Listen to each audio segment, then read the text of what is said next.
Well, it's happening. We reported with the world first exclusive that Disney is preparing to reset Star Wars. Then, 12 hours later, Nielsen confirmed the sequel trilogy is a ratings disaster for Disney+. Days after that, photos came out showing Disney top executives were at Lucasfilm only hours before we ran our original scoop. Now, things they are a-changing. The Mandalorian box office is looking wobbly at best, and Ahsoka Season 2 is likely going into reshoots with a major delay already here.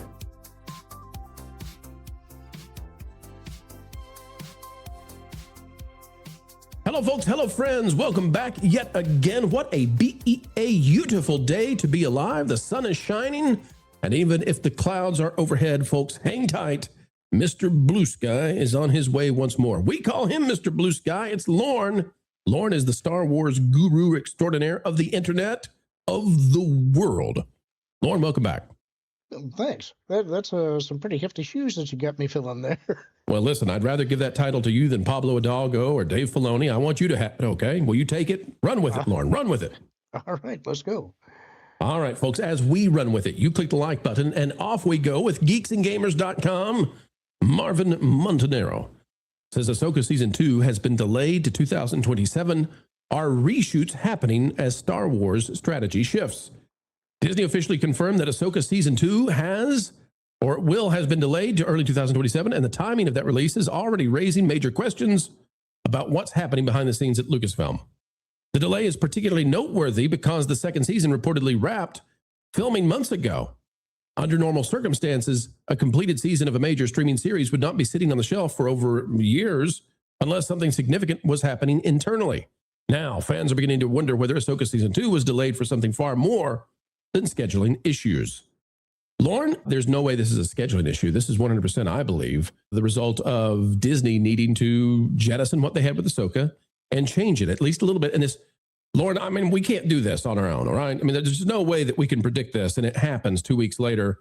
It does look like the report we gave that they may make major changes to Ahsoka to wrap all this up and try to start fixing Star Wars. That could be happening. Your thoughts on it, Lorne?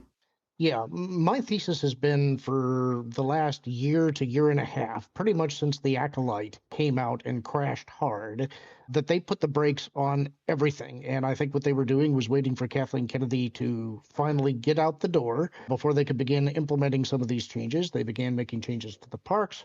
We knew that work on many of the projects that they had announced was effectively stopped. That included on the Dawn of the Jedi project, Taika Waititi's project, the Rey movies not going anywhere. The only things that sounded like they were still in production were The Mandalorian and Grogu, the Starfighter movie, and Ahsoka Season 2. I think what we have been feeling is that they wanted to see how both The Mandalorian and Grogu and Starfighter were going to be received by the audience before they tried to make a determination of what do we need to do. I think what this is signaling is that they no longer feel they have to wait. They already know The Mandalorian and Grogu is not going to do the kind of box office numbers that they were hoping it was going to. I think what you had said previously was that they thought that they would go through Ahsoka Season 2 and then make a decision about whether they need to pivot. I think that's off the table now, too. I think that they have decided we can't wait. We've got all of the data that we need. Something must be done. And I agree with you that the show was already in the can. You don't delay the release of it unless you're running into major issues finishing up the VFX, if you've discovered something wrong with the footage that already existed, or unless you're changing it. And I think what really guides us in the direction that I think we're going is that when those top brass from Disney go to visit, you can understand why Josh D'Amaro and Dana Walden might be going out to Lucasfilm, because they're the new top brass. You can position that as, we're introducing ourselves, we're wanting to see the operations, we want to have a glad-handing session, etc. But Alan Bergman was with them, and I think that changes the conversation significantly. So the other thing here, Lorne, is if they're doing reshoots, then the distinct possibility exists that those reshoots are so that they can fix the ending, so they can get to whatever that mini project is we talked about to do the reset. Like, yes, they can't end on a cliffhanger. They can't expect to have more seasons. They got to get ready to jettison everything. And so I think that might be what the reshoots are about. I don't know. What's your thesis on that being what it is they're doing? Yeah, I think what they've been trying to determine is there a way to move forward, continuing with the Mandoverse, which included all of these ancillary TV projects, or not? And I think that this is kind of the final determination that no, we can't. We have to end with Ahsoka season 2 and provide the escape hatch that lets us do whatever we're going to do next. And I think that also ties into that meeting that's taking place between Dave Filoni and Jon Favreau, because he said that he was going to be finding out what exactly is going on with the Mandoverse after we have this movie release. I think that they have already decided we have all the data we need. It's obvious that we cannot move forward with the sequel trilogy timeline. So we're going to have to figure out how are we wrapping it up, and we need to start planning for whatever the projects that we're going to be taking on later. The planning for that has to start happening now so that next year they can start getting their resources in order and start figuring out what are we going to shoot and how are we putting this together. It takes time to get a production going. They don't have any time to waste. Lauren, not everybody's happy about this. Paul Tassi, who we've gotten into a little bit of a tussle recently, and I still like Paul. Paul's fine. Not everybody likes Paul, but I like Paul, right? Paul's a good guy, maybe. Paul took umbrage with me about the report about the Star Wars sequel trilogy reset. Starting to think Paul might be upset about that. Ahsoka season 1 and 2's revealed release date gap is totally absurd, he says. And he's basically complaining, Lauren, that we're now going from a 2023, I believe, was when it was originally released, season 1, all the way to 2027. But that actually, I think, fortifies what we're saying here. They're completely changing the plans behind the scenes, and perhaps things went so badly that executives had to stop at Lucasfilm under the new direction of Josh D'Amaro and say, this is done. This is worse than Jimmy Kimmel. Like, this is a fire we must put out now, because billions and billions of dollars are at stake if we don't fix this immediately. Yeah, I think that's true. And the issue that they have is we've talked about, do they try to introduce some plot point that allows them to branch off the sequel trilogy into its own separate thing that no longer counts? Or do they just try and tiptoe around it? And my worry is that if you try and do some type of a story fix where you pseudo keep it while also eliminating it, whatever you're going to do is going to be so convoluted that it just makes things more complicated, more silly. I think they would be wiser to just drop it.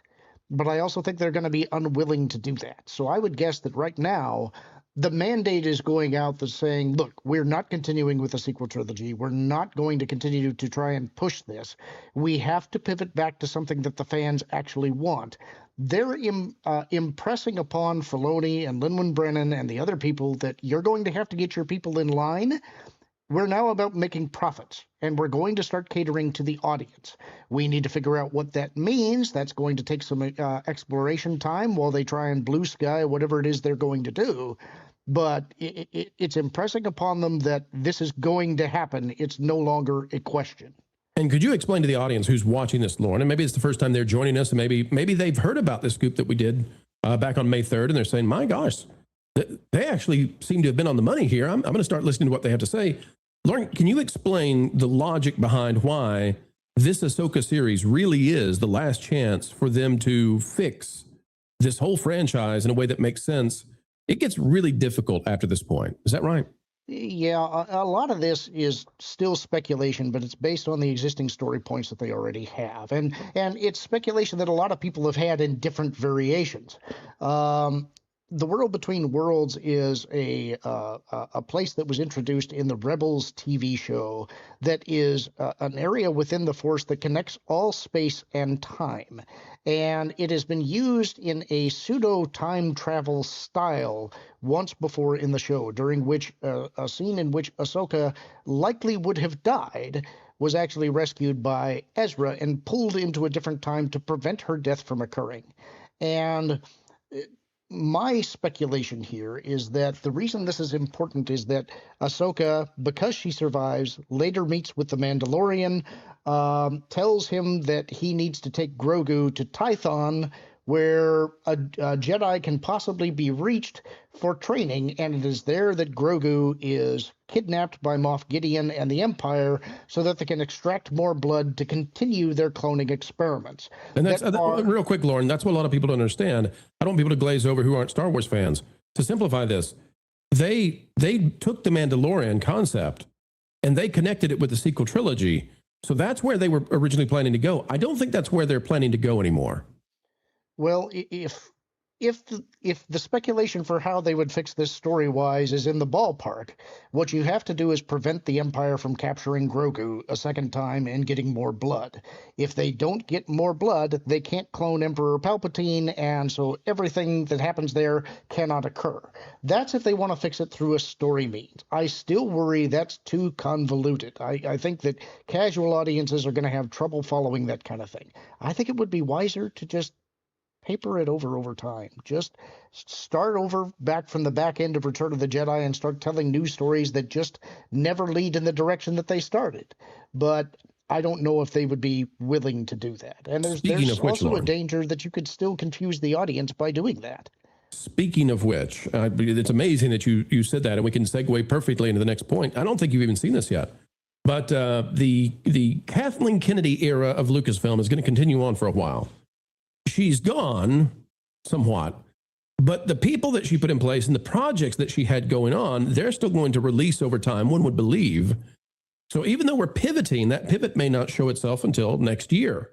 And in the meantime, Star Wars Holocron, who we've featured humorously recently because they're very excited. They're really excited about some of the Star Wars stuff coming out to the point that it seems like they're using Disney scripts. Anyway, Star Wars Holocron says Rey explains why she took on the Skywalker name in the new in-universe history book, The Secrets of the Jedi. Quote, "To proudly wear my master's name while doing so in honor of his life and his sacrifice, Luke Skywalker may be gone from this plane just like all the Jedi who came before him, but he will live forever because in the end, I am all the Jedi and maybe we all are." Now, there's one thing I want to, I know, Lauren, there's an obvious way to respond to this, and there's a non-obvious. You ready for the non-obvious? Go ahead. Who's missing? Think about that, Lauren. Now, listen, you're on this. Who's missing from that statement? I guess I'm not quite sure where you're directing this. Are you talking about Leia or? No. Watch this. You ready? Ladies and gentlemen, I'm going to full screen this man, okay? Watch the light bulb about to burst forth with energy. Gigawatts, as they say around here. Lauren, if all the Jedi from before are gone, just like Luke, that would include Ahsoka. So is Ahsoka gone in the sequel trilogy? Well, this is kind of why this entire quote is nonsense to begin with, and part of why the sequel trilogy broke so much of what before. The lore is that the Jedi had forgotten to survive how to survive after death. They didn't even know they could do that.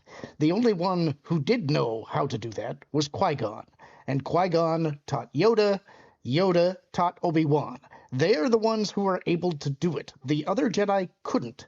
So in The Rise of Skywalker, when you hear all of these voices speaking from beyond, right, that was immediately nonsense. Now, there is kind of an issue that still exists in the continuity for this, which is, how did Anakin figure it out?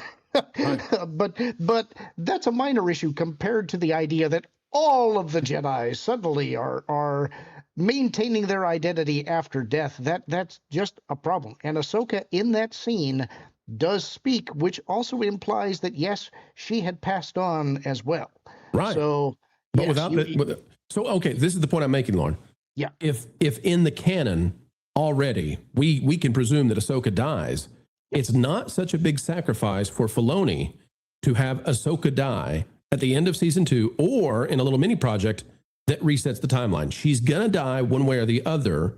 That's already explicitly, at least, given to us in the sequel trilogy. The other thing, though, Lauren, is when you look at this coming out, this brand new The Secrets of the Jedi, this, I think, represents the Kathleen Kennedy attempt to do cleanup. How can I make everybody happy? How can we do this? And it fails miserably. Nobody likes this. There's only one way, and that is to branch this off and say, did you enjoy it? Well, you're one of the few. Still exists, kind of, sort of, but we're doing a reset. I just think if I were the Disney executives, I would be saying what would immediately get us into a much better position with the people who still care about Star Wars. And that is just let it go. Just stop trying to save it for that vocal minority who claims to like the sequel trilogy, and just announce, yeah, we kind of screwed up here. We're gonna try and make it right. They'll never admit that kind of fault, but if they really truly care about profits, that would be the best starting place that they could start from. All right. So one more point to you, Lauren. Okay. One more thing to show you just how badly Star Wars was off. You ready for this? Ladies and gentlemen, this is now leaked from Star Wars Holocron. And, well, it's not really leaked. It came from Disney upfronts, right? This is what was prepared to get the ad buyers. And boy, oh boy, did this blow up in Disney's face. Well, the Jimmy Kimmel side of this is awful. We'll talk about that later. In fact, later tonight on the Pro Show. Don't miss it. Jimmy Kimmel attacking Disney on their own stage in front of their own ad buyers. It was unbelievable. He wants to be fired. But this is what Star Wars brought out to convince ad buyers that they want to be a part of Ahsoka Season 2. According to Star Wars Holocron, Grand Admiral Thrawn and Admiral Akbar will face off in Ahsoka Season 2. This was the selling point that was designed, that was set up. I think this is partly, too, why we're getting reshoots, Lauren, because this is not going to do it. They have to go with a reset. Nobody cares, because we saw what happens to Admiral Akbar. It's the same thing that happened to every legacy character. They ceremoniously slaughtered them. The sequel trilogy was, hey, folks, do you love Star Wars? Would you like to see us, in a domino effect, slaughter every one of your heroes? But first, we'll also make them impotent and emasculate them before we do so. Except for Leia. She'll be a girl boss who can survive in outer space. So, Lauren, this isn't going to work for them. That's why they have to change. Yeah, I mean, what would have gotten me more excited is if I also mentioned that it's while Akbar is also trying to fend off Borsk-Falia's machinations in the Senate. If that were the case, they're paying more attention to the source material, and I think that would make people at least a little bit happier.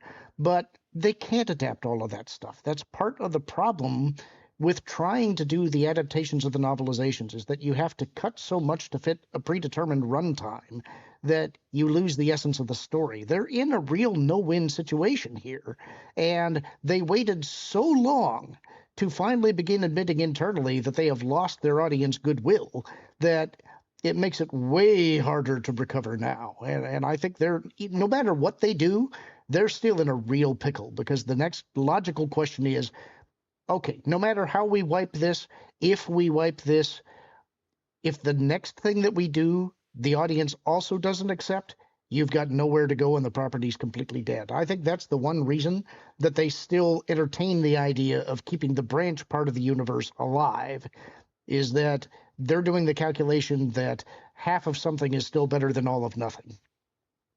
Now, Lauren, we've been doing this a long time, and we've got a heck of a track record that we've built up. This is a big one, though, and we went way out. I mean, how many times have people said the sequel trilogy is going to be reset, right? We went way out there, and things are now stacking up. I'm just curious, your thoughts on how this has played out with us saying sequel trilogy reset, branched off, however you want to phrase it, however you want to frame it. And within days, everything starts changing. What would you give as the likelihood now for that rumor? I don't like to make those kind of predictions, because it's like I was nervous about going out with this because we've heard it all before. And corporate behemoths like this do not like to move, and they never admit fault. But there is a leadership change. And that's significant, because whenever you have the big bosses at a studio change, the new regime never really wants to continue what the old regime was doing. They want to differentiate themselves. And I think that they really are hurting at this point. I think they recognize the extent of the brand damage, and they know that something has to be done. But I'm encouraged by the fact that we are seeing concrete action that's taking place behind the scenes. And without getting into details of things, I think that some of what we've heard has indicated that we're at least in some kind of a ballpark.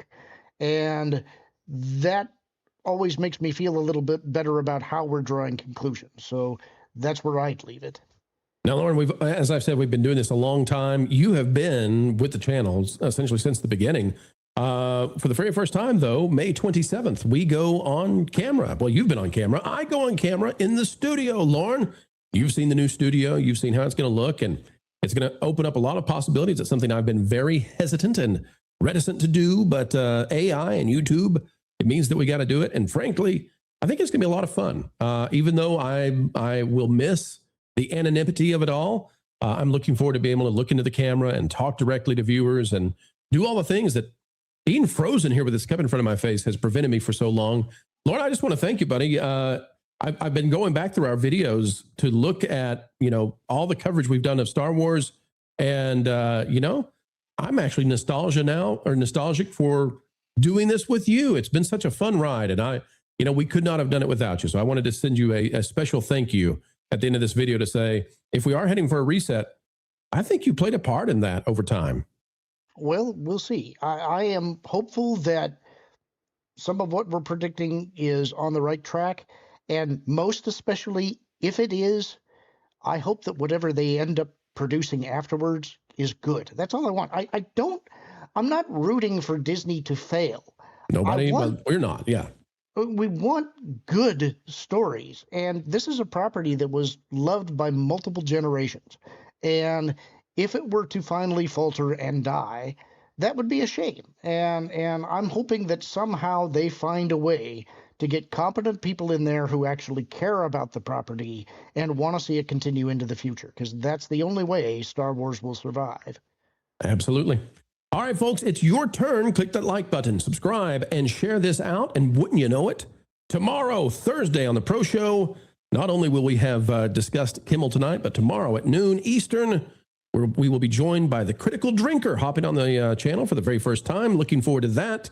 We've got more coverage of everything Disney. We're helping them folks. We're helping them. The pixie dusters, the cupcakers, they don't understand. But every time we criticize in an appropriate, polite way, it tells the mouse, this is the way back to the mainstream middle, the sensible center where money is made.